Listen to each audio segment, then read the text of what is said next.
of this conference, and our honored session chair is Professor Dilip Kumar Bhattacharya.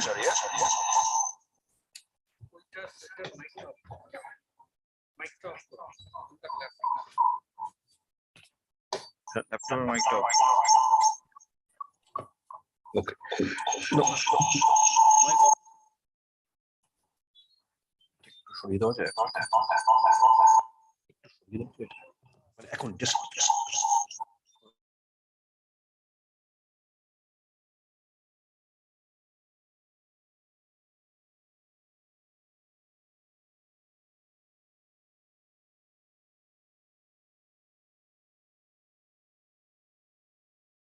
Of International Academy of Physical Sciences.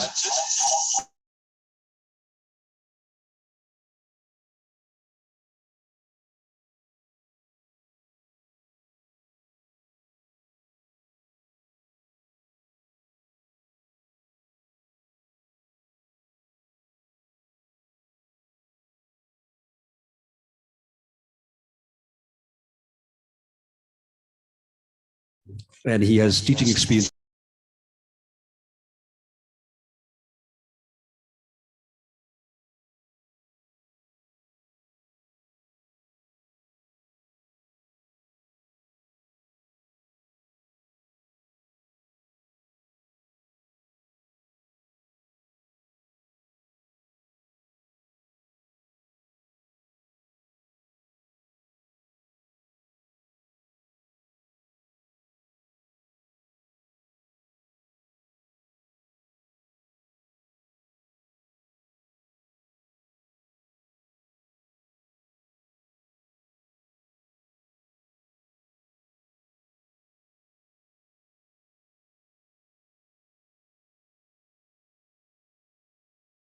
Search in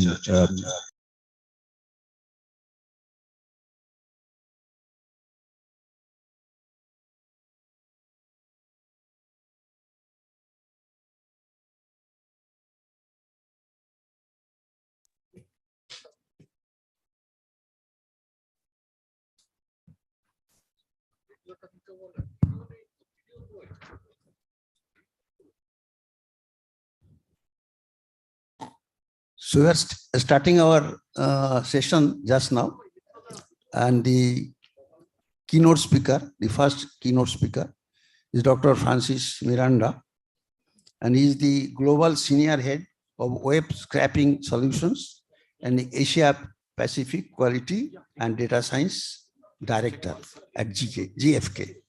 And he has 25 years of experience in building and leading analytics, data science, and operational research teams across several companies and geographies, including Coca-Cola, Zulek Pharma, Niels GFK, and GFK.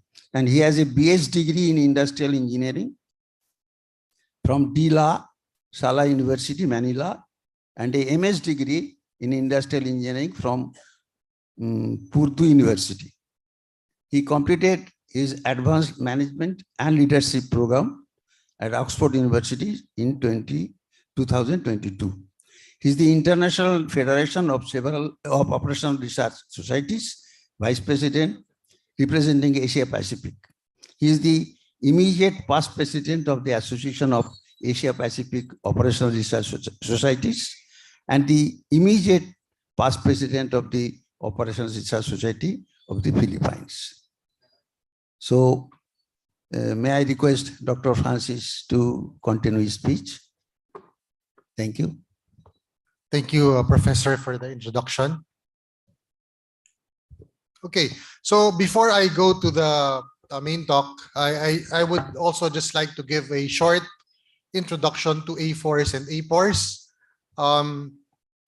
so that you are also aware of the different activities we are doing. Okay, before that, I would also like to say happy 55th annual convention to ORSI. And this year also marks the 130th birthday of Professor Mahalanobis, who is the founder of the Indian Statistical Institute and first president of ORSI. Okay, so going to iForce. So iForce was founded in 1959 by 3 countries, UK, USA, and France. And India actually was the first one in Asia to join the iForce in 1960. So now after 63 years, we have 54 national societies and currently composed of 30,000 members. Okay, so these are the member countries for iForce. So it's one of the regional groupings of iForce. And we also have for Latin America, ALIO. And we have for Europe, the Euro Society. And for North America, composed of Canada and US, we have NORAM. So we are also trying to start the Africa Society or the AFROS very soon. So the purpose of iForce is to develop operations research as a unified science and promote its advancement in all nations of the world. And in order to achieve its mission, we are doing several activities every year, like the conferences, the iForce Triennial Conference. The next one will be in Chile, Santiago, Chile. So I also would like to invite everyone to go there next year. Okay, so let me go through each one. The journals, the prize and development. Okay, so let me go through each. So for the conference, so we do have a conference every 3 years. The last one being in Seoul. But unfortunately, this one was not fully face-to-face. It was a virtual conference.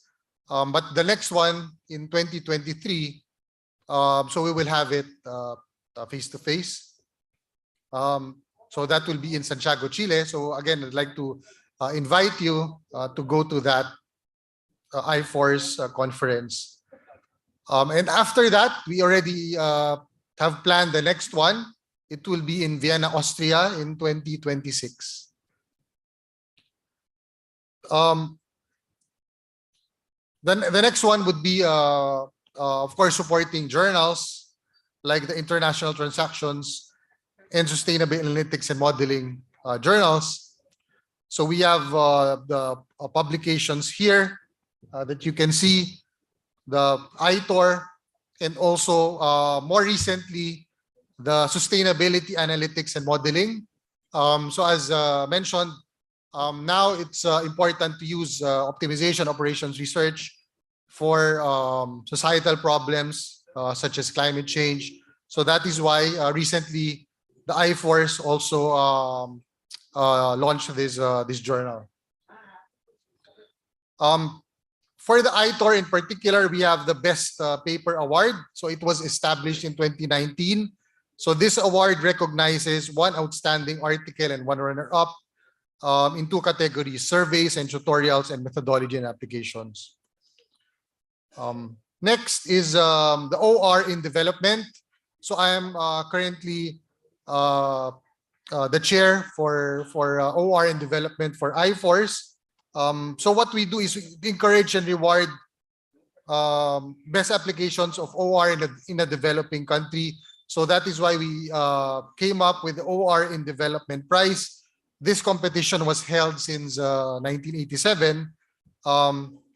So similarly for the 2023 conference, it will be awarded. Okay, so we had initial submission of about 9 papers, and now it's down to around 6 papers for the final judging. Next is we also have global webinars. So these are free. So I also do encourage you to go to the iForce website and check the next schedule of conferences. So the more recent one was OR and the pandemic in May 2022. Before that, we also had several regional webinars. So like for iForce, we did support the September 2020 webinar. As what also you can see on the right. So we did have a speaker from India during that conference. We also have newsletters. Okay, it was started in 2007. So we do have regular newsletters. So if you are a member of iForce or your society, then you would receive these newsletters. And for iForce, it also sponsors the Distinguished Lecture or the IDL. So in the recent conference for iForce, we did have an IDL sponsored by iForce, Professor Ati Salo from Finland. Okay, now going to iForce very quickly. So it's a regional grouping of these member societies. So currently we have 12.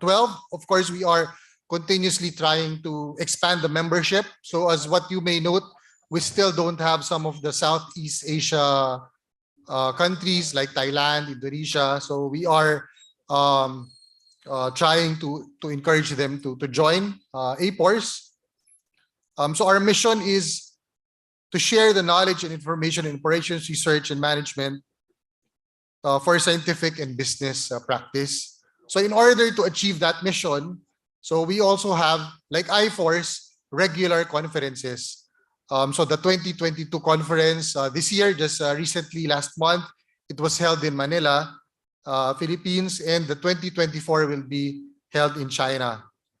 So we also have other activities like the iForce 2022 Youth Forum. So I do encourage especially the students to participate in the Youth Forum for future events. We also have a journal, the AppJor, and the special interest groups. Okay, so this was the last conference held last month. The theme was Operations Research Onwards to Recovery. It was held November 9 to 13 in Manila. So we had to change the venue because of the COVID. Okay, and these were we were able to invite several speakers from US, from Europe, to talk during the conference. And so just showing you some pictures and the city tour that we had, the conference banquet during the conference. Okay, the next one, also like to invite you to the iForce 2024. It will be in Sanya, Hainan province, China. As mentioned, we also had the first iForce Youth Forum this year. So here we invite upcoming researchers to present their work in operations research. We had the first one, it was a virtual one earlier this year, and we also had another one during the iForce 2022 conference in Manila. So we already had 2 youth forums this year alone. So you can see here, this one was held earlier this year in April. And of course, we also have a journal, Asia Pacific Journal of Operations Research. There are special issues. So the first iForce Youth Forum 2022 is actually a special issue. And you can see there as well the other issues that we are having. Okay. Then finally, on the special interest groups, so we have the Operations Research for Public Health Emergencies, or ORFIS. So initially we set up like a school or a mini school in collaboration with the World Health Organization, GORN, the Global Outbreak Alert and Response Network. Then we invited speakers from from US as mentors.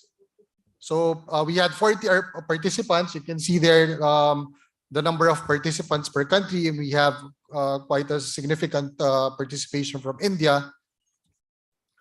These were just some of the lectures from the mentors from Europe and North America. So now after that orifice, so we do have now a special interest group as part of iForce to focus on public health emergencies. So another one that I'm proposing for next year is ORSUS, or Operations Research for Sustainability. So here, I just included some focus areas for ORSUS, like climate change, biodiversity, disaster risk reduction, and sustainable consumption and production.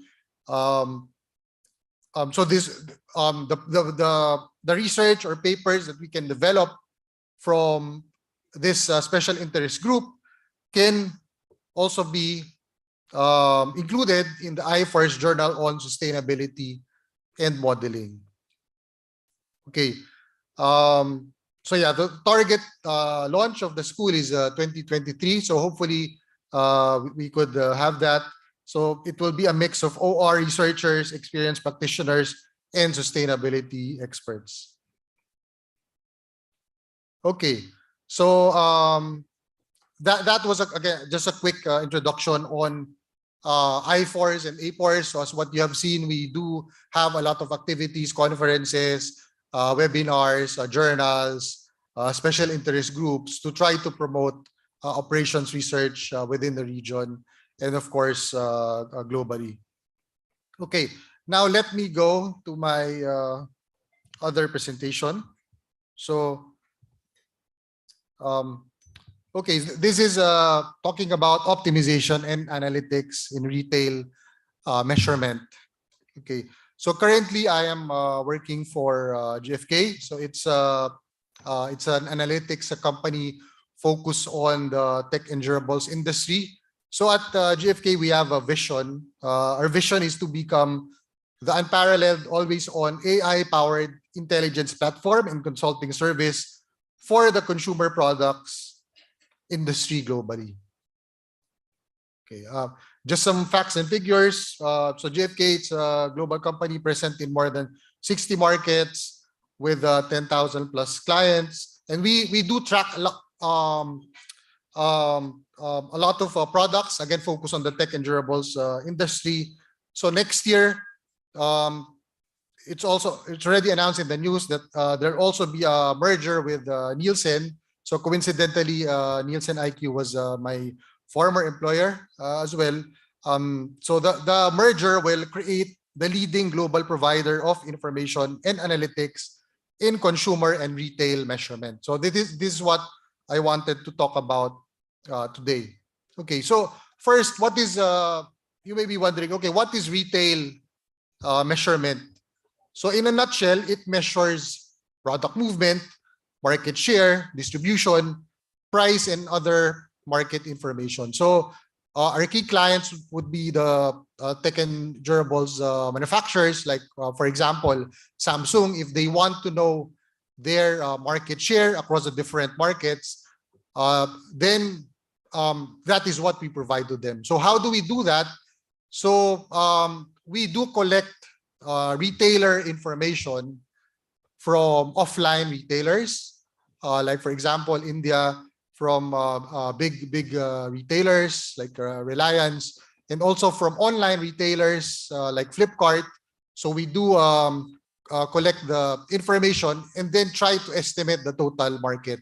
So this is what retail measurement is about. So again, it gives visibility to the business, how their products are moving across the different channels or different regions, and more importantly, what is their market share.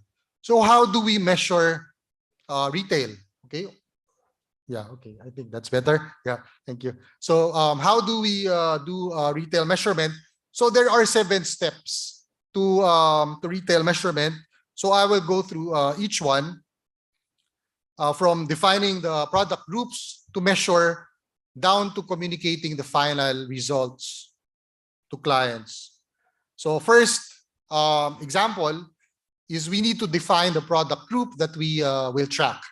So for this product definition, it's the same globally. So this definition of vacuum cleaner is the same in India as other parts of Asia, other parts of the world. So example for vacuum cleaner, we have three different subcategories like cylinders, hand sticks, and robots. So this is the first step. Okay, we define the product group. Next is we define the channels that we will track. So so similarly, this channel definition is the same across countries. So example below for technical superstore, which sells mostly electronic goods, the definition is at least 800 square meters and minimum turnover of 2.5 million euro, and assortment is offered on a self-service basis. And there are some examples there for a particular country. The next step, so after defining the product and the channel, next is to define the universe. Okay, so universe meaning that we need to collect the information on the number of stores, offline and online. So online, so I mentioned a few big retailers for India, like Flipkart, Amazon. Of course, there are also smaller online players. So we need to do the universe count. Similarly, for offline, we need to establish all the offline stores in India selling vacuum cleaner. After getting the universe of stores, then we apply statistical methods so that we can have an appropriate sample. So we use purposive, stratified, disproportionate sampling approach. In this sample, we can extrapolate it back to the universe. So it should be representative of the universe. From the sample, we get data. So we get data such as their SKU level or the item level, what they sell in their particular stores. So we collect the data on a regular basis. It can be weekly or monthly. And when we collect the data, it can be electronic or it can be manually collected. Of course, we try our best to encourage retailers to send to us the data electronically or EPOS. And the facts we collect are sales units, sales value, or which is derived from the price times the sales units. Then from there, we translate everything, because if you can imagine, we do collect from thousands of retailers. So globally, we collect from 200,000, more than 200,000 retailers. So each of them will have a different definition of a product, of an item, right? So we need to match that to our item master, the GFK item master, or in our master data management system. And also extrapolate it to the universe. Okay, so after getting the samples with the data, then we need to extrapolate it to the total universe or the total market. And finally, we can communicate the results to clients. So as mentioned, what reports we present to client? We present to them the market share, the prices along different channels, both offline, online, across the different regions. Okay, so how do we apply optimization, learning, and analytics? Okay, so actually I really like the theme of the conference, because it really talks about what we are doing in our business. So in our business of retail measurement, we do apply optimization and analytics throughout the whole value chain, so from step to step. So it's a combination of optimization, machine learning, all these things. So what you can see here from the left to the left is the start of the value chain, all the way to the data out and reporting to clients. So each step of the way, we try to use analytics, okay, to optimize the business. So for example, for the universe count, this is where we gather information on the number of stores online and offline. So we do optimization such as how do we design the universe appropriately so that we can collect the information with the minimum cost. So after we collect the information, we do need to predict the store classification. So they can be, like, for example, it can be a mobile specialist or an electrical specialist. So from the assortment, we need to do prediction. For the e-commerce websites, when we do crawling of all the different stores in online, not all of them will be relevant. Okay, so some could just be mentioning Samsung S22, but actually not selling them. So that would be irrelevant websites. So we need to predict what are the relevant sites, e-commerce sites. We also, in some cases, need to predict the store turnover because we are not able to collect all the information. Sometimes the store may not divulge the information to us. And then finally, we also need to cluster the stores, small, medium, large, so that we can extrapolate them later on more effectively. Okay, so as what you can see here, so again, each step, it's not just one application of optimization or machine learning. So it's actually a combination of different approaches. So let me just mention the different value chains. So universe count is again establishing the universe of stores offline and online. Data supply is designing the sample and gathering data from the sample. Data in is when we receive the sample. I mean the data from the panel, such as the item level data. Then after that, after receiving the data, we need to code them or match them to our item master. So that is data coding. Then we do extrapolation and modeling, which we call data enrichment, because not all retailers will cooperate. So we need to do, or we need to use statistical techniques in order to estimate the missing retailers. And then finally, for our report, we create business intelligence dashboards.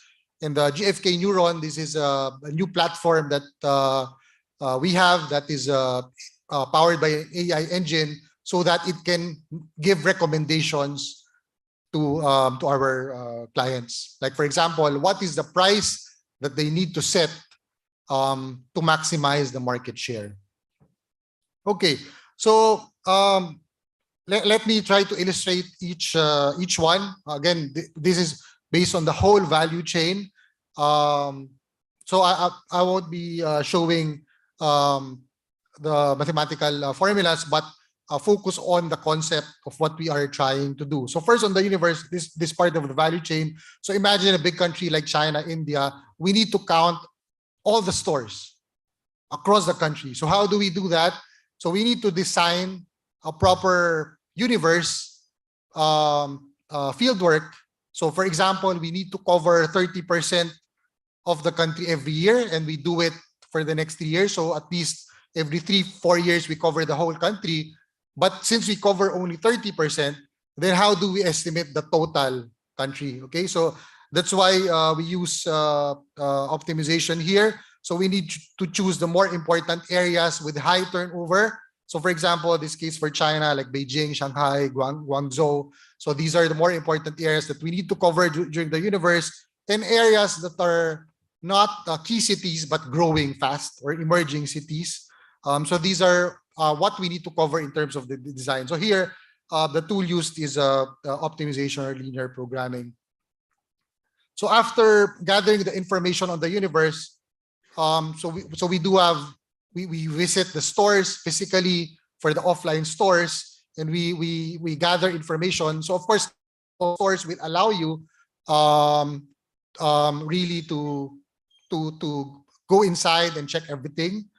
So we also need to have a way to predict the channel of the store or store classification based on pictures, so using deep learning, or classifying them using the assortment. So if they're carrying, like in this case, carrying laptops and desktop computers, then obviously there's a computer hardware shop. So we use machine learning for this. Now going to online, so as mentioned, not all online sites mentioning a particular product are e-commerce sites. So we need to use also machine learning, classification, natural language processing. So from the keywords on the website, we can predict whether it is a real e-commerce store or maybe it's just a blog or a news site. Okay. After that, we also need to determine the turnover of the stores or the sales. So here we use as well machine learning regression. So to be able to predict what would be the turnover of the store, because sometimes they don't give this information. They say it's confidential. So so we use certain variables like the number of employees, the store area, the number of floors, the number of displays of particular products. Then we also need to cluster the stores. Why we need to cluster them into small, medium, large, extra large? Because later on, when we try to estimate the total market, they need to be extrapolated to their particular group. So for example, the universe of small stores is 10,000. Then when we gather the samples of, let's say, 1,000, then they will be extrapolated to that particular number, the 10,000. Okay, so that's on the first part, is on the universe. On the data supply, so as we collect, so we need to design an appropriate sample. So we need to visit stores to audit them. So we do a lot of optimization. So here, example is on audit optimization. So what do I mean by audit optimization? So to visit the stores to get their sales data. Okay, so on the left there, so one way to visit the store, you visit them end of the month. You get the stores for the total month. So the monthly coverage is like 100%, because you can get the sales from the 1st to the 31st if they are visited on the 31st. The disadvantage of that is it takes a lot of personnel to do that if visiting on the same day or the last day of the month. So we need to spread them across the different days. So example, of course, the simplified example on the right. So instead of having 6 workers visiting on the 31st, you have 3 workers spread across different days. But now the coverage will be lower, like 92%, because some of the sales will be coming from the prior month. So the coverage here is talking about the sales within the calendar month. So example, December. So if I visit December 31, I will get the sales December 1 to 31. If I visit earlier, then I will get some November sales. Okay, so there's a certain threshold. So this is, of course, a simplified example. We are talking about really thousands of stores that we need to schedule. Another application is on the fieldwork optimization. So after determining the schedule on a daily basis, then we also need to optimize their routes. So what particular stores should they cover each day so that the transport cost is minimized? So again, some example here on the right. These are minimizing the shortest path. Okay. We also do what we call coverage optimization. So here from the universe, you can see on the right, like the black stores. Some of the stores could be very small. Like you can see the 3 last stores could be quite small. So they will have very small impact on the total market. So we need to do coverage optimization to minimize the cost of doing the estimation. So on the right side, you can see that it excluded the the smaller stores. So here we again use optimization. And finally, for the data supply, we also need to cluster the stores similar to the universe. So we cluster them into small, medium, large, extra large, because each store cluster will be extrapolated to the universe of stores within the same cluster. Okay. Now going to the data in. So as we collect the data, so again, globally, we do partner with more than 200,000 retailers. Each retailer will have a different description of an item, of a same item. So example, iPhone 14 will be described by one retailer a bit differently versus another retailer, but it's the same item. So we need to match them to our single item master, or MDM. So before we do that, sometimes we also get outliers in terms of the sales units that are delivered. So we do outlier detection as well, trying to detect erroneous data or unintended errors in the raw data that are submitted to us. Then we also perform fraud detection because in some cases the retailers the retailers may fake their data. So why do they do that? Because it will increase their ranking. Let's say in a particular marketplace like Flipkart. So some retailer can, let's say, fake their data so that it would seem that they are a top seller when actually they are not. So we need to do some fraud detection internally and also for externally. Internally, sometimes for the field workers, they also try to come up with data. Okay, so maybe they did not really visit the store, but they are sitting somewhere else and they just made up data. So we also do fraud detection. Okay, for the data coding, when matching it to the item master, so we need to predict different things. Like for example, the product group. So one item, what is the product group? Is it television, washing machine, refrigerator? So we need to predict the product group and the brand so that when we are matching, it will become much faster, okay, instead of being done manually. So we use as well machine learning classification here. And when matching the retailer text to the item master, we try to automate as much as possible. So we use, again, natural language processing, but in some cases, we found that that is not very appropriate because a lot of the items contain certain item codes, which are really not natural language. So we do combine with, let's say, regex, okay? Then we also try to reduce the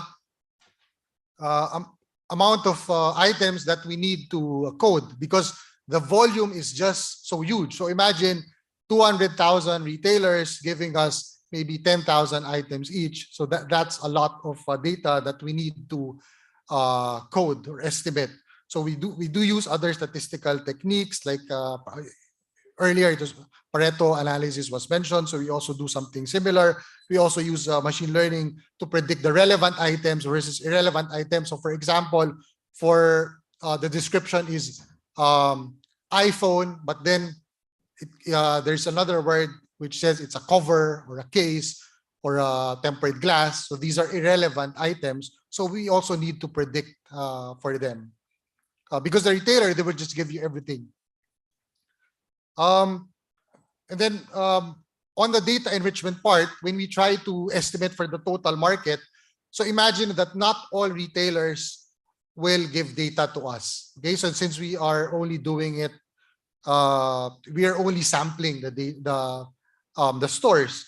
So we need to estimate for some retailers. So we use as well linear programming so that we can estimate certain missing retailers.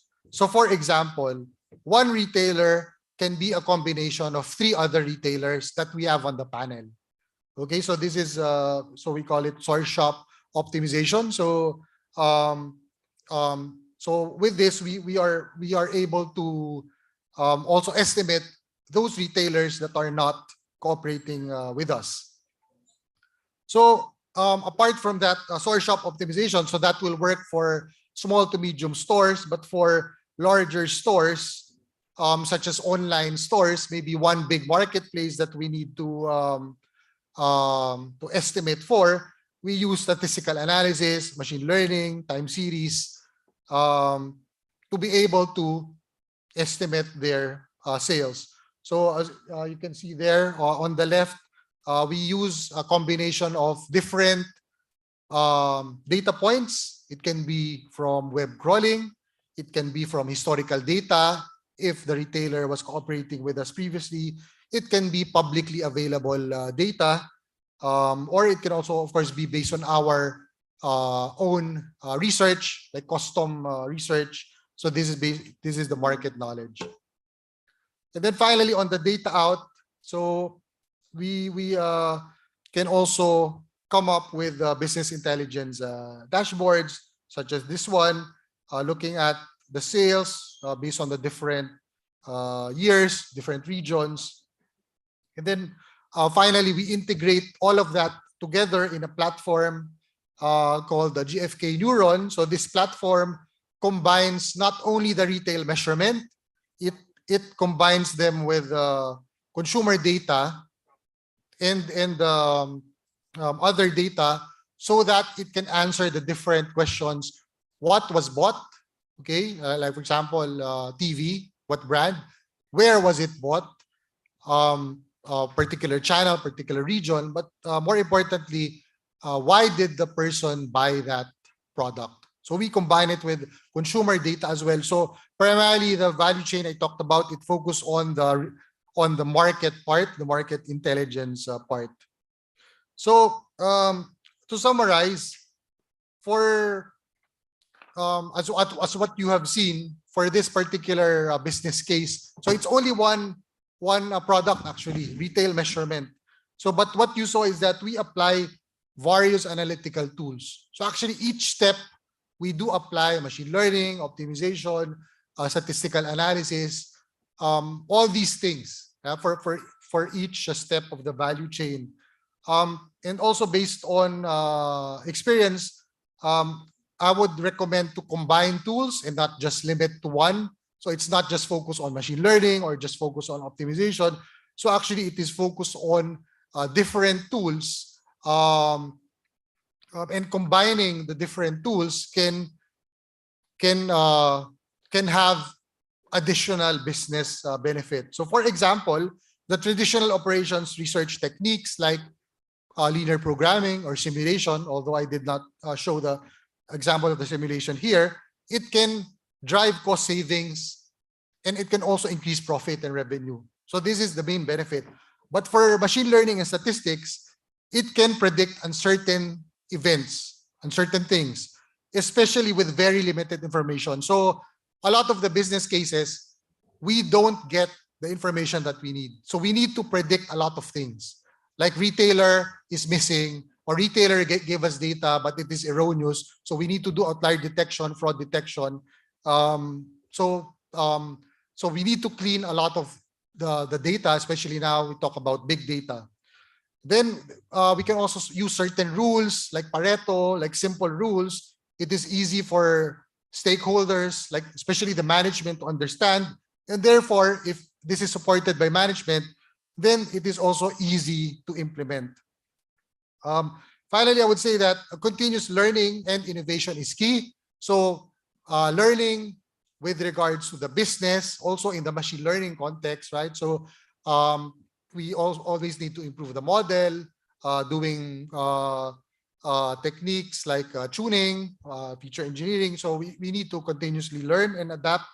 And businesses that are not agile, that are not innovative, as we know, they will not survive, especially now. So there are different tools on, it was also mentioned, the open source softwares was also mentioned. So a lot of companies, of course, are also using open source.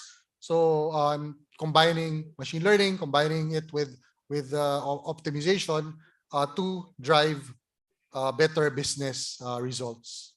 Okay, so with that, I would like to end my talk. Thank you.